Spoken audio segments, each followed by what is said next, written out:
మాట బంగారు మాట బైబిల్లో మాట యేసు మాట భలే భలే మాట బంగారు మాట బైబిల్లో మాట యేసు మాట నా జీవితాన నీ జీవితాన మరువని మాట యేసు మాట నా జీవితాన నీ జీవితాన మరువని మాట యేసు మాట భలే భలే మాట బంగారు మాట బైబిల్లో మాట యేసు మాట భలే భలే మాట బంగారు మాట బైబిల్లో మాట యేసు మాట. ప్రభునందు ప్రియమైనటువంటి సహోదర సహోదరులకు, భారతదేశంలో ప్రపంచ దేశాలలో ఉన్నటువంటి స్నేహితులకు మిత్రులకు, అలాగనే మా ఛానల్ని సబ్స్క్రైబ్ చేసుకున్నటువంటి సహోదర సహోదరులకు మరి యేసుక్రీస్తు వారి నామంలో శుభవందనములు తెలియజేస్తూ ఉంటున్నాను. మరలా కొంతకాలం తర్వాత మరి సోషల్ మీడియా ద్వారా మీ ముందుకు రావడానికి కృప చూపిన దేవదేవునికి నేను నా హృదయపూర్వకమైనటువంటి కృతజ్ఞతాస్తుతులు చెల్లిస్తూ ఉంటున్నాను. గడిచిన మరి కాలం నుంచి పెరిజీలు మరి లేక బైబిల్లో ఉన్నటువంటి 7 జాతుల వారి యొక్క విధి విధానము, వారి స్థితిగతులు, అలాగనే వారి యొక్క జీవన విధానము, వారి స్వభావమును గూర్చి ధ్యానం చేస్తూ ఉంటున్నాం. ఇప్పటికే దాదాపుగా 5 జాతుల వారి గురించి ధ్యానం చేసాం. ఇప్పుడు 6వది తిరిగి మరి రానున్న దినాల్లో 7వ జాతిని గురించి కూడా మనము ధ్యానం చేద్దాం. అనేకులు మరి ఈ 7 జాతుల గురించి ఆయా రాష్ట్రాలలో ఉన్నటువంటి, తెలుగు రాష్ట్రాలే కాక నార్త్ ఇండియా, సౌత్ ఇండియాలో ఉన్నటువంటి వేరే దేశాలలో ఉన్నటువంటి వారు కూడా ఈ 7 జాతుల వారిని గురించినటువంటి వర్తమానము వింటూ అనేకులు ఆత్మీయమైన క్షేమాభి పొందుతూ మరి వారు పొందినటువంటి విధానాన్ని బట్టి వాట్సాప్ ద్వారా మరి సపరేట్గా ఫోన్ కాల్స్ ద్వారా మాట్లాడి మేము ఈ జాతి వారి ద్వారా ఈ విధానాన్ని మేము నేర్చుకున్నాం, ఈ స్వభావం నుంచి మేము మార్పు చెందుతూ వచ్చాము అన్నటువంటి సత్యాన్ని అనేకులు గ్రహించి ఫోన్ చేస్తున్నటువంటి సహోదరులకు మాట్లాడి వారి సమయాన్ని వెచ్చించి మాతో పంచుకున్నటువంటి సహోదర సహోదరులను బట్టి ప్రభుని ఎంతగానో స్తుతిస్తుంటున్నాం. మరి ఆ కోణంలో మరి ఈ దినము మరొక జాతిని గురించి మనము కొద్ది నిమిషాలు ధ్యానం చేస్తాం. ఆ భాగాన్ని మనము చదువుకుంటాం. రండి, ద్వితీయోపదేశ కాండము 7వ అధ్యాయము 1వ వచనాన్ని మనం ధ్యానిస్తాం. చదవగలిగితే, నీవు స్వాధీనపరచుకునబోవు దేశంలోనికి నీ దేవుడైన యెహోవా నిన్ను చేర్చి బహుజనములకు అనగా సంఖ్యకును బలమునకును నిన్ను మించిన హిత్తీలు, గిర్గాసీలు, అమోరీలు, కనానీలు, పెరిజీలు, ఇవీలు, యెబూసీలను 7 జనములను నేను నీ ఎదుట నుండి వెళ్ళగొట్టిన తర్వాత. కాబట్టి చదువుకున్న లేఖనములో మరి 6వ జాతి అయిన హివీలు వారి యొక్క విధి విధానము, వారి స్వభావము, వారి మూలాలను గురించి కొద్ది నిమిషంలో మనం ధ్యానం చేస్తాం. ప్రభు సహాయం కొరకై ప్రార్థన చేసుకుంటాం. ప్రేమగల మా తండ్రి, ఈ దినము మరలా కొంతకాలం తర్వాత సోషల్ మీడియాలో 6వ జాతి అయిన హివీలను గురించి ధ్యానించడానికి సహాయపడండి. చదువుకున్న లేఖనము నన్ను మమ్మల్ని మీ దయగలస్తానికి అప్పగిస్తుంటున్నాం. మీ దాసుని నిష్ప్రయోజకుడు మరుగుపరిచి మీరు మాట్లాడి మహిమ పొందండి. వీక్షకులందరికీ మరి సబ్స్క్రైబ్ చేసుకున్న వారికి ప్రభు మరి ఈ వీడియో ఎంతో ఆత్మీయమైన క్షేమాభివృద్ధి కలిగించడానికి సహాయం చేస్తూ రావాల్సిందిగా వేడుకొనుచు వందనములు చెల్లిస్తూ మనవులు యేసుక్రీస్తు వారి నామంలో స్తుతించి ప్రార్థిస్తుంటున్నాం తండ్రి, ఆమేన్.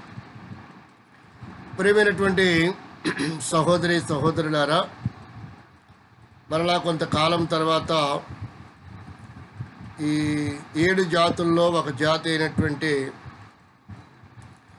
హివీల గురించి ధ్యానం చేయటానికి ఈ వీడియో ద్వారా మీ ముందుకు రావడానికి కృప చూపిన దేవదేవునికి నేను నా హృదయపూర్వకమైనటువంటి కృతజ్ఞతాస్తుతులు చెల్లిస్తుంటున్నాను. ఈ సందర్భంలో ఇప్పటికే అనేకులు 7 జాతులను గూర్చి మరి బోధించి ఉండవచ్చును. ఒకవేళ మన జ్ఞప్తికి నుంచి మర్చిపోయినటువంటి సంగతులను మరలా ఈ బలహీనుడైన సహోదరుడు ద్వారా ప్రభు మీ ముందుకు ఈ 7 జాతులను గురించినటువంటి ప్రస్తావన తీసుకొస్తుండగా వీక్షించి విని సత్యాన్ని గ్రహించి ఆత్మీయమైన క్షేమాభివృద్ధి పొందాలని ప్రభు పేరిట మనవి చేస్తూ ఈ వీడియోను, ఈ వర్తమానము మీ గమనంలోకి తీసుకొని వస్తుంటున్నా. ఈ హివీల చరిత్రను మనం పరిశీలించినట్లయితే హివీల చరిత్రలో 6వదిగా హివీల చరిత్రను మనం ధ్యానం చేస్తున్నాం. బహుశా వీరు కూడా కనాను సంతతి అయినారని నా అభిప్రాయము. ఈ హివీలు కూడా కనాను సంతతి వారై అయ్యున్నారని నా అభిప్రాయము. ఉదాహరణగా మనము చూడగలము. ఉదాహరణగా బైబిల్లో మనం పరిశీలిస్తాం వీరి మూలాలు. వీరి నివాసము వాస్తవికంగా పూర్వము సిరియా పాలస్తీనాలలో నివసించేవారు అనేటువంటి అభిప్రాయం ఉంది చరిత్రలో. ఈ హివీలో నివాస స్థలము పూర్వము సిరియా పాలస్తీనాలలో నివసించేవారు. అయితే ప్రధానంగా లెబానోను కొండలోను హెర్మోను పర్వత శ్రేణులలోనూ నివసించేవారు. మరలా గమనించండి, ఈ హివీలు వారి నివాసము పూర్వము సిరియా పాలస్తీనాలోను నివసించేవారు.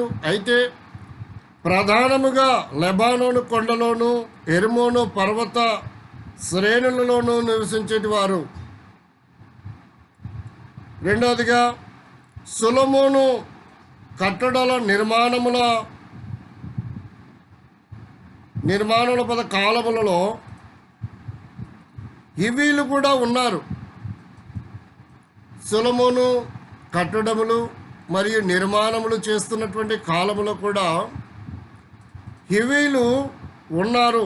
ఉదాహరణగా మనం గమనిస్తే రాజులు మొదటి రాజుల గ్రంథం 9వ అధ్యాయములో 20వ వచనాన్ని మనం పరిశీలించగలిగితే, రాజులు మొదటి గ్రంథం 9వ అధ్యాయము 20వ వచనములో, అయితే ఇశ్రాయేలీయులు కాని అమోరీలు, హిత్తీలు, పెరిజీలు, హివ్వీలు, యెబూసీలు అను వారిలో నివసించిన వారుండిరి.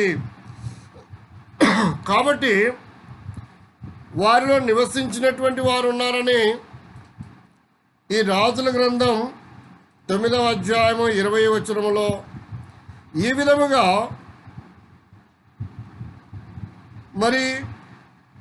విధముగా కాక మరి ఏ విధముగా నిర్ధారించలేము. కాబట్టి ఈ విధముగా వారు నివసిస్తున్నారు అనడానికి నిర్ధారణ మనం చూడగలుగుతున్నాం. అయితే చాలామంది పండితులు హోరీలతో సరిపోలుస్తున్నారు. చాలామంది పండితులు హోరీలతోనే ఈ ఇవీలను సరిపోలుస్తున్నారు. హోరీలు గుహలలో నివసించేవారు, కొండ గుహలలో నివసించేవారు అనేటువంటి ఒక అభిప్రాయం కూడా ఉంది చరిత్రలో. అది మాత్రమే కాదు, వీరిని ఎదోములో నివసించిన ప్రాచీన ప్రజలు, వీరు ఎదోములో నివసించిన ప్రాచీన ప్రజలు, వీరు కదర్లో మేరు వారిని ఓడించిన వారు. ఈ ఇవీలు కదర్లో మేయేరు వారిని ఓడించిన వారు. ఉదాహరణగా మనం గమనిస్తే ఆదికాండము 14వ అధ్యాయము, ఆదికాండం 14వ అధ్యాయము 6వ వచనంని మనం పరిశీలించగలిగితే, అంతటా అతడు తన రథమును సిద్ధపరచుకొని తన జనమును తనతో కూడా తీసుకొని పోయెను. మరియు అతడు శ్రేష్టమైన 600 రథములను, ఐగుప్తు రథములన్నింటిలో వాటిలో ప్రతిదాని మీదను అధిపతులను తోడుకొని పోయెను. కాబట్టి ఇక్కడ మనం గమనిస్తూ ఉంటున్నాం, 6వ అధ్యాయము 14వ అధ్యాయము 6వ వచనములో, అయితే ఏశావు కుమారులు వీరిని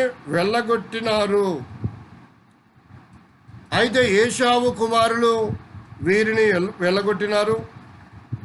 మూడవదిగా చూస్తే ద్వితీయోపదేశకాండం 2వ అధ్యాయములో 12వ వచనము 22వ వచనాన్ని కూడా మనం చదవగలిగితే, ద్వితీయోపదేశకాండం 12వ అధ్యాయములో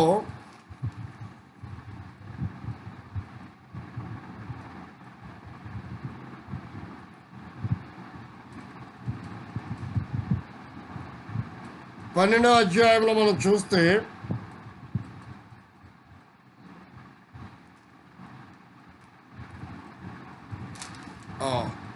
ద్వితీయోపదేశకాండం 2వ అధ్యాయము 12వ వచనము మరియు 22వ వచనాన్ని కూడా ఒకసారి మనం చదువుకుంటాం. పూర్వకాలమున హోరీల షేయీరులో నివసించిరి. ఇశ్రాయేలీయులు యెహోవా తమకిచ్చిన స్వాస్థ్యమైన దేశములో చేరినట్లు ఏశావు సంతతి వారు హోరీల దేశమును స్వాధీనపరుచుకొని తమ ఎదుట నుండి వారిని నశింపజేసి వారి దేశమును నివసించిరి. కాబట్టి పూర్వపు దినములలో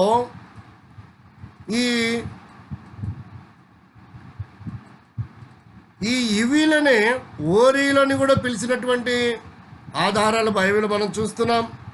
ఆ ఓరీలను ఏశావు సంతతి వారు వెళ్ళగొట్టి వారి ప్రదేశములలో నివసించినట్టుగా, స్వాధీనపరుచుకొని వారి ప్రదేశం నివసించినట్టుగా ఈ 12వ వచనంలో చూస్తున్నాం. 22వ వచనంలో చూస్తే, అట్లు ఆయన సేయూరులో నివసించి ఏశావు సంతానము కొరకు చేసెను. ఎట్లనగా ఆయన వారి ఎదుట నుండి హోరీలను నశింపజేసను గనక వారు హోరీల దేశమును స్వాధీనపరుచుకొని నేటి వరకు వారిచ్చట నివసించుచున్నారు. కాబట్టి ఈ ఇవీలను ఓరీలుగా పిలుస్తున్నారు. ఆ ఓరీలని ఏశావు సంతతి వారు ఓడించి వారిని వెళ్ళగొట్టి వారి ప్రదేశములలో, ఆ మన్యములలో ఏశావు సంతతి వారు నివసిస్తున్నట్టుగా బైబిల్లో, సత్యవేద గ్రంథములో మనకి ఎన్నో ఆధారాలు ఉంటున్నాయి. రెండోదిగా చూస్తుంటున్నాం. మూడోదిగా మనం చూసాము. ఉదాహరణగా గమనిస్తే యెహోషువ గ్రంథము 9వ అధ్యాయము ఉదాహరణగా మరొక భాగాన్ని మనం చూడగలిగితే, యెహోషువ గ్రంథము 9వ అధ్యాయములో 6వ వచనం, 9వ అధ్యాయంలో 6వ వచనం చూస్తే, వారు గిల్గాలు యందలి పాళెములో ఉన్న యెహోషువ యొద్దకు వచ్చి, మేము దూరదేశం నుండి వచ్చిన వారము, మాతో ఒక నిబంధన చేయుడని అతనితో ఇశ్రాయేలీయులతోనూ చెప్పగా. కాబట్టి గిల్గాలు ఉదాహరణగా మనం గమనిస్తే, మూడవదిగా మనం చూస్తున్నాం. అయితే మధ్య పాలస్తీనాలో కొన్ని స్థలాలను వీరు ఆక్రమించుకున్నారు. అయినప్పటికీ మధ్య ఆసియాలో, మధ్య పాలస్తీనాలో కొన్ని భాగాలను కొన్ని స్థలాలను వీరు ఆక్రమించుకున్నారు. ఉదాహరణగా గిల్గాలు యెహోషువ 9వ అధ్యాయం 26వ వచనంలో సెప్టువజెంట్లో హోరీలు అనే అనేక ఇంగ్లీష్ అనువాదములలో వీరిని హివీలు అని కూడా వ్రాయబడి ఉంది. గిల్గాలులో ఉదాహరణగా యెహోషువ 9వ అధ్యాయం 6వ వచనంలో సెప్టియంట్లో లో హోరీలు అని అనేక ఇంగ్లీష్ అనువాదములలో వీరినే హివీలు అని కూడా వ్రాయబడి ఉంది. అయితే క్రీస్తు పూర్వము 2300 సంవత్సరాల ప్రాంతములో ఉత్తరాసియా, ఎగువ మెసొపొటేమియాకు చెందిన విస్తార జనాభాలో ఒక భాగమైన ఊరీలుగా కూడా వీరిని కొన్ని సందర్భాల్లో గుర్తించున్నారు. మరలా గమనించండి. అయితే క్రీస్తు పూర్వము 2300 సంవత్సరాలకి క్రితం, 2300 సంవత్సరాల ప్రాంతంలో, 300 సంవత్సరాల ప్రాంతంలో ఉత్తరాసియా, ఎగువ మెసొపొటేమియాకు చెందిన విస్తార జనాభాలో ఒక భాగమై ఓరీలుగా కూడా వీరిని కొన్ని సందర్భాలలో గుర్తిస్తున్నారు.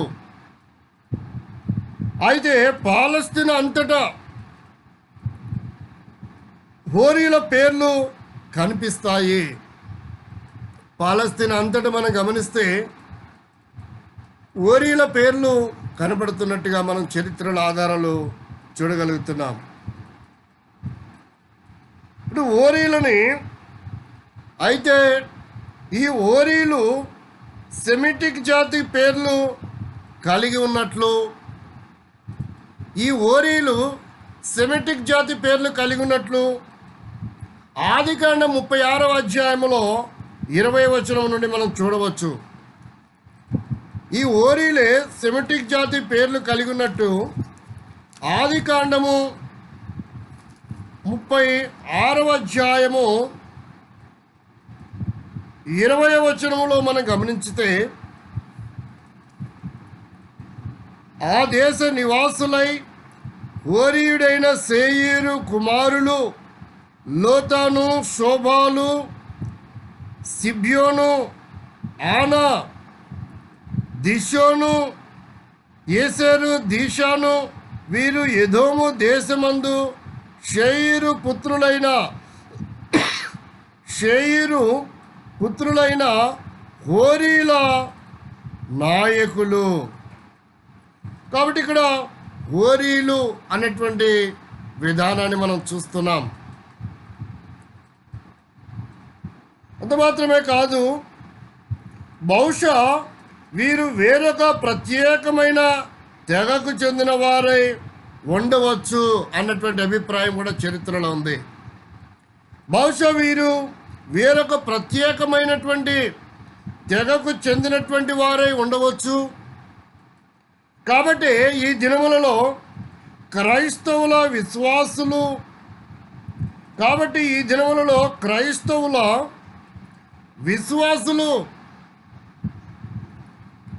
మనం గమనించాల్సిన విషయం ఏంటంటే, క్రైస్తవ విశ్వాసులు అనడానికి ఈ దినాలలో మనము కొన్ని ఆధారాలు, క్రైస్తవులైనా వీరి విశ్వాసులైనా అన్నటువంటిది మనం పరిశీలించలేకపోతుంటున్నాం. విశ్వాసులు కాదని మన క్రియలను బట్టి తెలుస్తున్నటువంటిది క్రైస్తవులమే అయినప్పటికీ విశ్వాసులము కాదన్నటువంటి మన క్రియలను బట్టి చూపిస్తూ ఉంటున్నాయి. కాబట్టి ప్రేమైనటువంటి సహోదర సహోదరులారా, ఈ ఇవీలే ఓరీలని వారి ప్రదేశముని మరి ఏశావు సంతతి వారిని వెళ్ళగొట్టి వారి భూభాగములను నివసించినటువంటి విధానములో ఆధారాలు మనం చూస్తున్నాం. మరి ఉదాహరణగా చూస్తే గిల్గాలు యెహోషువ గ్రంథం 9:6 వారిని సెప్టు వంటి జింట్ అనేటువంటి విధానంలో ఓరీలు అని పిలువబడుతూ కొన్ని ఆంగ్ల అనువాదంలో వారిని గురించి రాయబడుతూ వచ్చింది. క్రీస్తు పూర్వము 2300 సంవత్సరాల ప్రాంత కాలంలో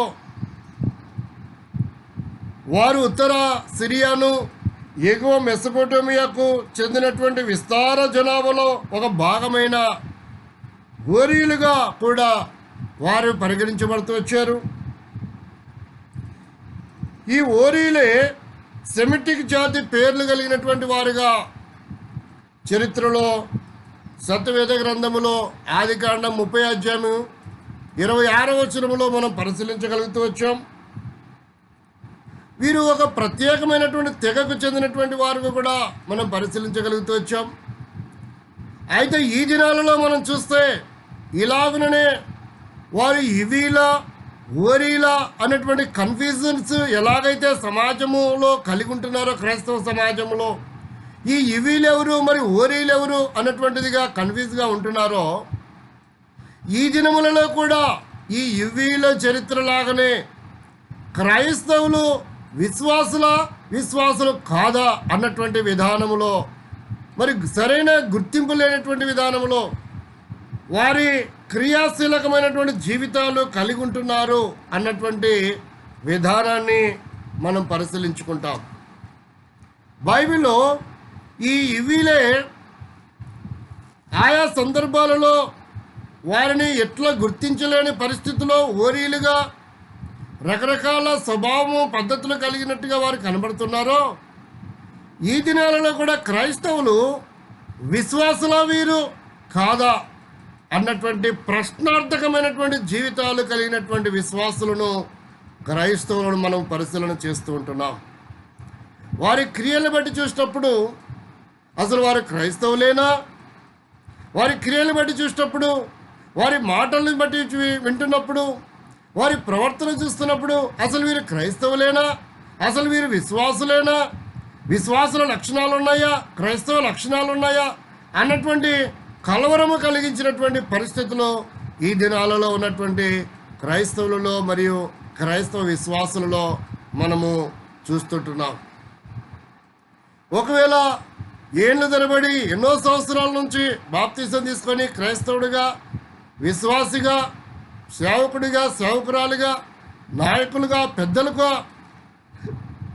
మరి పరిగణించబడుతున్నప్పటికీ విశ్వాసులకు ఉండే లక్షణాలు, క్రైస్తవులకు ఉండే లక్షణాలు నీలో నాలో కనబడని పరిస్థితులు ఒకవేళ ఉన్నట్లయితే మనము కూడా ఈ ఇవీల లాంటి వారమే. వారు ఇవీలా తెలియడం లేదు, ఓరీలా కూడా తెలియడం లేని పరిస్థితులు కనబడతా ఉన్నాయి బైబిల్లో. కాబట్టి మనం కూడా క్రైస్తవులమేనా లేక విశ్వాసులమా? విశ్వాసం అయితే ఎలాంటి క్రియలు ఉండాలా? లేక లోకస్తులమైతే ఎలాగా, ఏ క్రియలు కలిగి ఉన్నామంటే ఒక్కోసారి విశ్వాసుల క్రియలు కనబడుతున్నాయి, ఒక్కోసారి లోకంలో ఉన్నటువంటి లోకస్తులు లాంటివి క్రియలు కనపడతా ఉన్నాయి. కాబట్టి మొదటిగా మనం గమనిస్తే అవిశ్వాసులు విశ్వాసులమును ఆధారములు లేనటువంటి పరిస్థితులు కనబడుతూ ఉంటున్నాయి. మూడవదిగా చూస్తే నామకార్థ విశ్వాసులము అన్నట్లు నేటి సంఘములలో, నేటి క్రైస్తవ సమాజములో చూడండి, అవిశ్వాసులు అనడానికి ఆధారం కనపడడం లేదు, వారు విశ్వాసులు అనడానికి ఆధారం కనపడడం లేదు, వారు నామకార్థ విశ్వాసుల అన్నటువంటి పరిస్థితులు నేటి క్రైస్తవ సమాజంలో మనం చూస్తూ ఉంటున్నాం. కాబట్టి మనల్ని గురించి హిందువులు కానీ ముస్లిమ్స్ కానీ వీరు అసలు నామకార్థ విశ్వాసులా, క్రైస్తవులేనా, విశ్వాసులేనా, లేక అవిశ్వాసుల అన్యుల అర్థం కాని పరిస్థితుల్లో ఆయా సందర్భాలు వచ్చినప్పుడు మరి అవిశ్వాసులు లాంటి ప్రవర్తన కలిగి ఉంటున్నారు. వివాహ సందర్భములు మరియు సమాధి సందర్భములు వచ్చినప్పుడు, లేక శరీర సంబంధమైన బలహీనతలు వచ్చినప్పుడు కొంతమంది సిద్ధాంతుల దగ్గరికి వెళ్తున్నారు, కొంతమంది మరి తాయతులు వేసేవారి దగ్గరికి వెళ్తున్నారు, కొంతమంది ఎక్కడో ప్రవచనాలు చెప్పేవారి దగ్గరికి వెళ్తున్నారు. ఇవన్నీ కూడా విశ్వాసులకు తగదు అని బైబిల్ సెలవిస్తూ ఉంది. కాబట్టి ప్రేమైనటువంటి వారులారా, మన జీవితాలను పరిశీలిస్తున్నప్పుడు విశ్వాసులకు ఉన్న లక్షణాలు మనలో కనపడడం లేదు, అవిశ్వాసుల లక్షణాలు పూర్తిగా అవిశ్వాసాన్ని గురించి చూస్తే అవిశ్వాసి కూడా మనకు కనపడడం లేదు. అంటే విశ్వాసిగా ఉండడం లేదు, ఇటు అవిశ్వాసిగా కూడా ఉండడం లేదు. కాబట్టి బైబిల్ సెలవిస్తుంది, ఉంటే నువ్వు విశ్వాసిగానైనా ఉండు, లేదా అవిశ్వాసిగానైనా ఉండు. ఉంటే నువ్వు వెచ్చగానైనా ఉండు, లేక చల్లగానైనా ఉండు. కానీ నిలువెచ్చగా ఉండడము సత్యవేద గ్రంథం ఏమాత్రం ఒప్పుకోవడం లేదు. దానివల్ల నీకు ప్రమాదమే, ఇతరులకు నిన్ను అనుసరిస్తున్న వారికి కూడా ఇతరులకు ప్రమాదకరమే. కనుక ప్రియమైన వారులారా, నేటి సంఘ విషయాలలో సరైనటువంటి గుర్తింపు మనము కలిగి ఉండాలి. విశ్వాసులకు ఉండాల్సిన లక్షణాలు బైబిల్ సెలవిస్తూ ఉంది.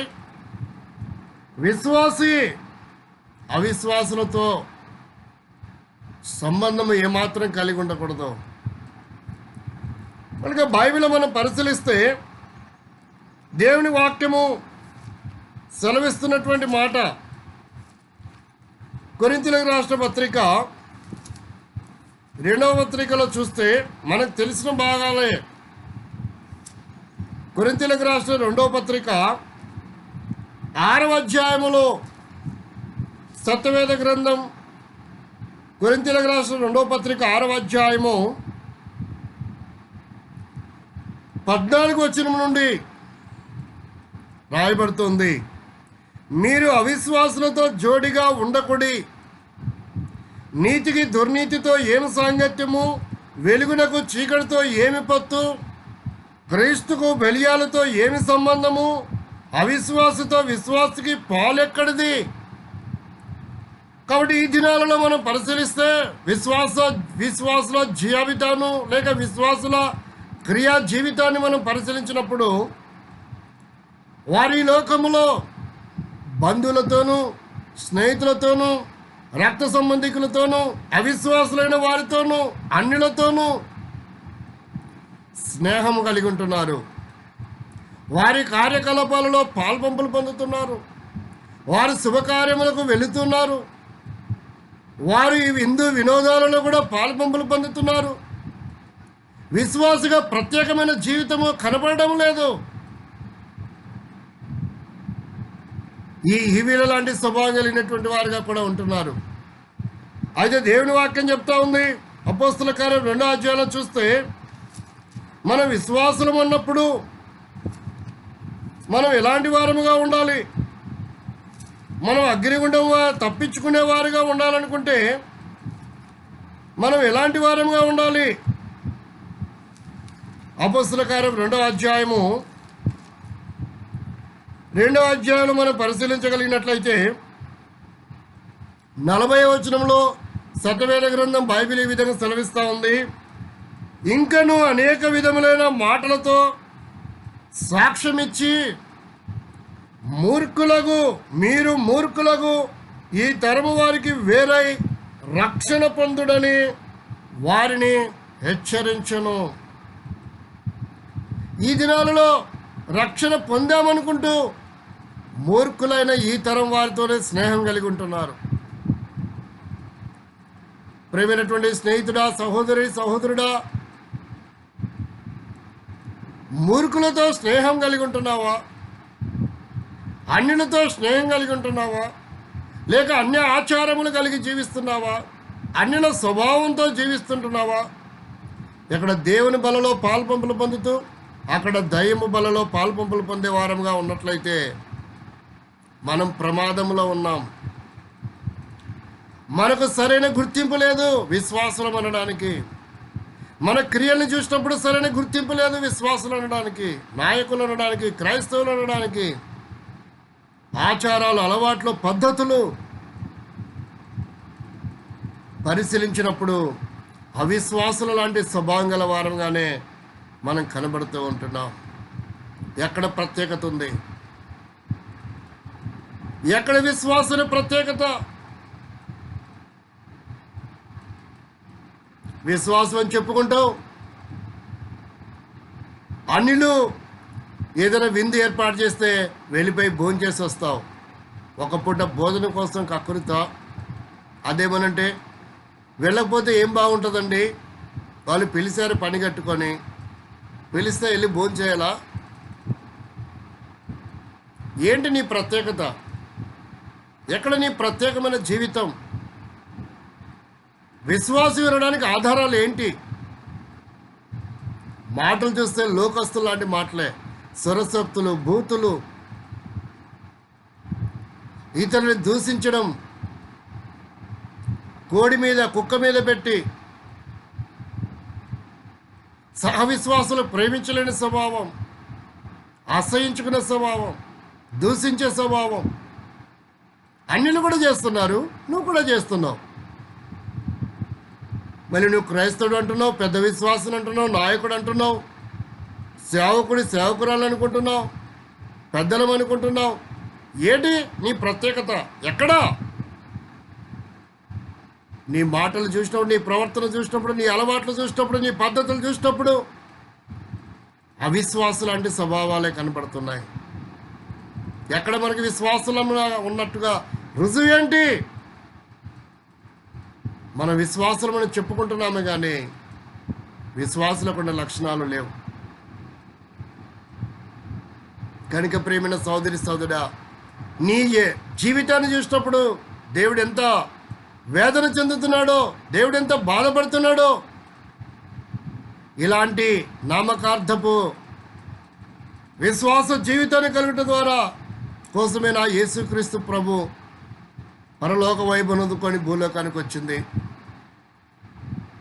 ఇంకెంతకాలము లోకములో, లోక ఆచారాలలో లంచాలు ఇచ్చి ఉద్యోగాలు తెచ్చుకుంటావు, వేరే వాడి ఉద్యోగము ఆక్రమించుకుంటున్నావు.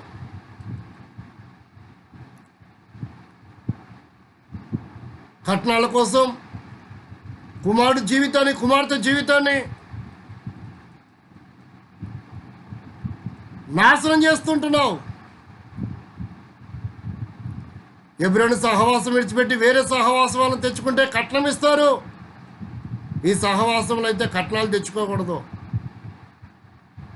సహవాసాన్ని విడిచిపెడుతున్నావు, దైవ ప్రత్యక్షతను విడిచిపెడుతున్నావు. ఎక్కడ నీ ఆత్మీయత? అక్కడ పెళ్లి చేపిస్తావు నీ కుమారుడికి, కుమార్తెకు. ఇక్కడికి వచ్చి సహవాసంలో రిసెప్షన్ ఏర్పాటు చేస్తావు. అక్కడేమో బయట మంగళసూత్రాన్ని కట్టించుకుంటారు, ఇక్కడికి వచ్చి రిసెప్షన్ ఏర్పాటు చేసుకుంటారు. ఏంటి నీ ప్రత్యేకత? నామకార్థ జీవితమా? అన్యులతో సహవాసమా? అన్యుల లాంటి జీవితమా? ఏది ప్రత్యేకత? విశ్వాసము కలిగినటువంటి జీవితానికి ప్రత్యేకత ఏంటి? కాబట్టి దేవుడు ఎంతగానో వేదన చెందేవాడుగా ఉంటున్నాడు. ఇక్కడ విశ్వాసులా కనబడుతున్నాం, లోకంలోకి వెళ్ళిపోయినప్పుడు అవిశ్వాసులతో కలిసిపోతున్నామా? ప్రియమైన సహోదరి సోదరుడా, దీన్ని బట్టి చూస్తే దేవుని వాక్యం ప్రకటన గ్రంథం ఏం చెప్తుందో ఒకసారి చూడండి. ప్రకటన గ్రంథంలో 3వ అధ్యాయంలో 15, 16, 17 వచనాలను కనుక మనం పరిశీలించగలిగితే, నీ క్రియలను నేను ఎరుగుదును, నీవు చల్లగానను వెచ్చగానను లేవు, నీవు చల్లగానను వెచ్చగానను ఉండిన మేలు. 16వ వచనం, నీవు వెచ్చగానను చల్లగానను ఉండక నిలువెచ్చగా ఉన్నావు కనుక నేను నిన్ను నా నోట నుండి ఉమ్మివేయదలుచుచున్నాను. ప్రేమైనటువంటి సహోదరి సహోదరుడా, అది చల్లగా ఉన్నా పర్వాలేదంట, వెచ్చగా ఉన్నా పర్వాలేదంట. నా సొంత మాట కాదండి, దేవుని వాక్యం చెప్తుంది, సత్యవేద గ్రంథం బైబిల్లో రాయబడింది. చల్లగా ఉన్న నీకు మేలే, వెచ్చగా ఉన్న నీకు మేలే. కానీ నిలువెచ్చగా ఉంటే నామకార్థ జీవితం, అటు విశ్వాసిగాక ఇటు అవిశ్వాసిగాక నామకార్థ జీవితంలో కార్యకలాపాలలో భూమి మీద బతకాలి. కాబట్టి ఇలా రాజీ పడిపోయి యాంత్రికమైన జీవితం, ఇలాంటి జీవితం కలిగి ఉన్నట్లయితే నీ స్వభావములో ఏవేళ స్వభావము, కోరీల స్వభావం కలిగి ఉన్నటువంటి విధానంలో ఉన్నట్లయితే దాని వలన నీకు ఏ ప్రయోజనం లేదు. దేవుడు తన నోట నుండి నిన్ను ఉమ్మివేయదలుచుతున్నాడు. దేవుడు నిన్ను ఉమ్మివేసిన తర్వాత నీ బ్రతికేంటి ఒక్కసారి ఆలోచించు. దేవుడు నిన్ను తృణీకరించిన తర్వాత, దేవుడు నిన్ను వెలివేసిన తర్వాత, దేవుడు నిన్ను అసహించుకున్న తర్వాత, నీ కార్యాలను బట్టి, నీ క్రియలను బట్టి ఎలా పరలోకం వెళ్తావు? ఎలా విశ్వాసం చెప్పుకుంటావు? ఎవరికి ఉపయోగకరం నీ జీవితం? ఎక్కడ నీకు మాదిరి? విశ్వాసులకు ఎక్కడ మాదిరిగా ఉన్నావు? విశ్వాసులకు ఎక్కడ నువ్వు మాదిరిగా ఉండగలవు రాబోయే తరానికి? కాబట్టి నీ బ్రతుకులో సరైనటువంటి రక్షణ వెలిగింపు, సరైన మారు మనసు, సరైన బాప్తిస్మ అనుభవం, సరైనటువంటి వాక్యానుసరమైన విశ్వాస జీవితం మనం కలిగి ఉండాలని, అలాంటి జీవితం లేనటువంటి నీ కొరకు నా కొరకు ఇలాంటి మోసయుక్తకరమైనటువంటి స్వభావం కలిగినటువంటి నీ కొరకు నా కొరకు ఎలాగైనా మిమ్మల్ని విడిపించాలని, ఇటు జీవితాన్ని తప్పించాలని, అగ్ని కూడా వెళ్లకుండా కాపాడాలని 2019 సంవత్సరాల క్రితం యేసుక్రీస్తు నామధారుడుగా, యేసుక్రీస్తు ప్రభుల వారు శరీరధారిగా, రక్త మాంసం గలవాడుగా, నా పాపముల కొరకై, దోషముల కొరకై అగ్నిగుండం నుంచి మనం తప్పించడానికి ఆయన ఈ లోకానికి అవతరించినటువంటి యుగ పురుషుడు, శక పురుషుడు. మన పాపములలో, మన దుర్మార్గతలో, మన దుష్టత్వంలో, మన భ్రష్టపడ్డ జీవితంలో, వేషధారణ జీవితంలో, నామకార్థ జీవితంలో కలిగినటువంటి అన్ని ఆచారాలు కలిగినటువంటి నీ కొరకు నా కొరకై యేసుక్రీస్తు ప్రభు చేతులతో చేసిన తప్పిదాన్ని బట్టి యేసుక్రీస్తు చేతుల్లో మేకులు కొట్టబడుతూ వచ్చాయి. వెళ్ళకూడ ప్రదేశానికి వెళ్ళి కార్యకలాపాల్లో పాల్పంపులు పొందడం చేత, దుర్మార్గ పనుల్లో పాల్పంపులు పొందడం చేత యేసుక్రీస్తు పాదాల్లో మేకులు కొట్టబడుతూ వచ్చాయి.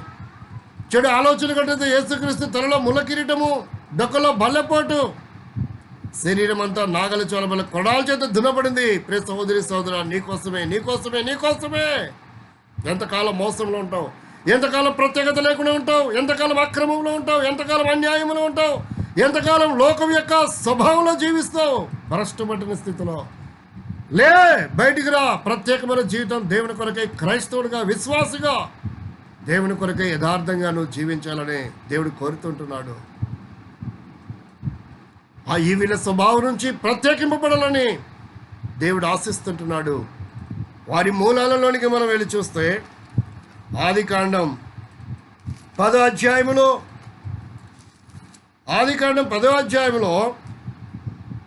17వ వచనములో ఈవిల యొక్క మూలము మనకు కనబడతా ఉంది. ఈ మాట మనం చదువుకొని ప్రార్థన చేసుకుందాం. 15వ వచనములో, కనానీయులు తమ ప్రథమ కుమారుడగు సిధూరును, హేతును, యబూసులను, అమోరీలను, గిర్గాసీలను, హివీలను, అర్కీలను, సీనీలను. కాబట్టి కనాను సంతతి వారని వారి మూలాలను గురించి మనము హివీలను గురించి ధ్యానం చేస్తూ వచ్చాం. కనుక ప్రియుడా, సహోదరి, సహోదరుడా, ఈ శాపగ్రస్తమైన జీవితంలో ఉన్న నీ కొరకు, నా కొరకు యేసుక్రీస్తు ప్రభు శాపమవుతూ వచ్చాడు. నీ దౌర్భాగ్యకరమైన జీవితం, నా దౌర్భాగ్యకరమైన జీవితం అంతటి కొరకు, యావత్ మానవాళి కొరకు రక్షకుడిగా, విమోచకుడిగా ఆయన ఈ లోకానికి వచ్చాడు. ఈ వేళ స్వభావం నుంచి మనం మారాలని, అగ్ని కూడా తప్పించుకోవాలని, యుగ యుగముల నిత్య రాజ్యములో స్థిరమైన నివాసము, సాతను చేత లయము కానటువంటి సమాజముగా పరలోక రాజ్యంలో నీవు నేను మనం ఉండాలని దేవుడు కోరుతూ ఉన్నాడు. అట్టి అనుభవంలోనికి నిన్ను నన్ను దేవుడు చేర్చునుగాక. ప్రార్థన చేసుకుందాం. ప్రేమగల మా తండ్రి, ఈవేళ స్వభావము ఎంత దౌర్భాగ్యకరమైనదో ప్రభా, వాటి స్థితిని మేము గ్రహించగలుగుతూ వచ్చాం. వారు హివీలుగా, ఊరీలా కలవరం కలిగినటువంటి పరిస్థితుల్లో ఉన్నారు. నేడు క్రైస్తవు కూడా ఈ దినాల్లో విశ్వాసుల, అవిశ్వాసుల అర్థం కాని పరిస్థితుల్లో వారి విశ్వాస జీవితాలను క్రియలను బట్టి కలవరపడుతున్నారు. కనుక ప్రభా, మీరు ఎంతగానో వేదన చెందుతున్నారు. లోకం నుంచి ప్రత్యేకంగా మీ కొరకు సాక్షులు మేము జీవించాలని మీరు ఇష్టపడుతున్నారు. అట్టి మా స్వభావాన్ని మార్చుకొని ప్రత్యేకింపబడి నీ కొరకై విశ్వాసులకు మాదిరిగా మేము జీవించి నిత్య రాజ్యానికి మేము వారసులు వేయడానికి మా అందరికి సహాయపడమని ఎవరైతే తీర్మానం చేసుకుంటున్నారో వారి స్వభావాన్ని మార్చుకొని ప్రభా ప్రత్యేకింపబడి విశ్వాస జీవితం జీవించి మాదిరిగా ఉండాలని ఇష్టపడుతున్నారో వారందరూ మీరు దీవించి ఆశీర్వదించమని వందనములు చెల్లిస్తూ మనము యేసుక్రీస్తు వారి నామములో స్తుతించి ప్రార్థించి వేడుకొనుచున్నాం తండ్రి. ఆమీన్. యేసుక్రీస్తు వారి నామంలో మీ అందరికీ శుభవందనములు.